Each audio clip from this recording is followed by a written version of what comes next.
Alright guys, welcome back to the channel, welcome back to another Transfer Daily. Now there's some massive news coming from the Express and Star, and it is about some players who are not, who Corberans has said he's not interested in playing them this season. Basically, he's not in the they're not in the first team plans.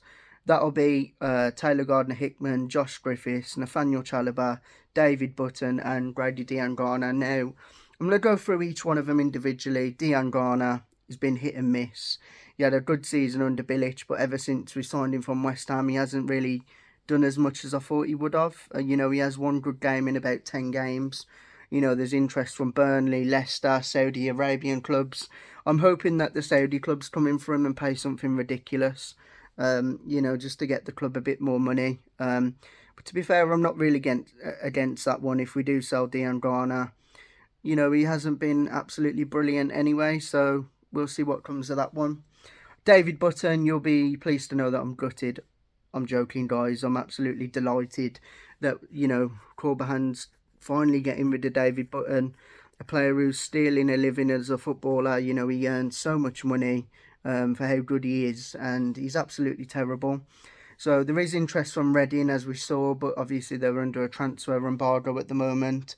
Southampton as well. I've heard they want to make him the second keeper, which I don't know why, because they're a team who've just come down from the Premier League. You would expect them to have higher expectations than David Button, but oh well. As long as we get him off our wage bill, that's all that matters. Now, the next one, Nathaniel Chalobah, doesn't come as a surprise to me. He was awful last season. There's a reason he's had about 10 clubs in the space of a year. Not quite that many, but you get what I'm saying. And there's a reason why clubs in Israel want to sign him, because that's the standard of footballer he is.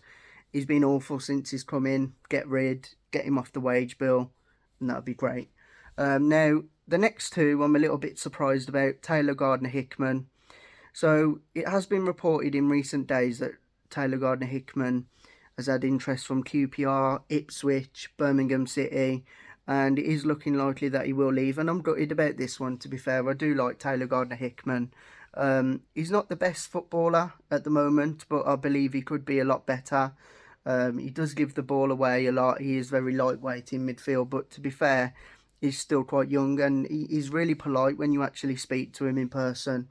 Got nothing against him, and I will be sad if he does leave, and especially for that 1 to 3 million what is being reported, because that's a little bit low in my opinion. He's young, he's English, he's got potential. I think the fee should be a little bit higher, but I have saw for a while that Corberans doesn't really like Taylor Gardner-Hickman. I mean, I don't know how true it is, but seeing everything what's coming out at the moment, it's looking likely that it's true, to be fair. Now, the last one is the one that shocks me the most, Josh Griffiths. Now, I know that Josh Griffiths is going to hold a lot of value because he's young, he's English, he plays at an international level with England, and to be fair, he's a decent goalie. He was a little bit controversial last season, but, let's face it, it was first season in the Championship. He's been on loan to, like, Portsmouth and lower league clubs and stuff like that.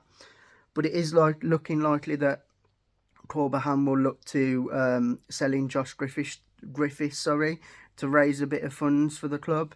And to be fair, he's one of those players who do hold value, like I say, but I am a bit shocked because we're letting Button go. Looks like we're letting Griffiths go. The only keepers we'll really have is Ted Can and Alex Palmer.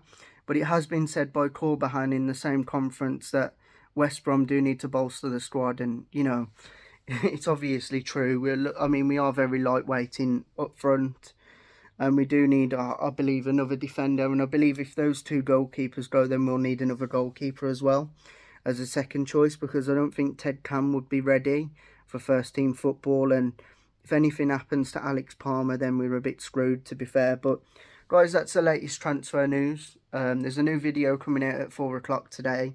It's just a preview for the Blackburn game, which obviously I'm very excited about because we haven't had a football for a long time. It feels like years since we've been at a game, but come on, you baggies. Don't forget to like, comment, subscribe. See you in the next one.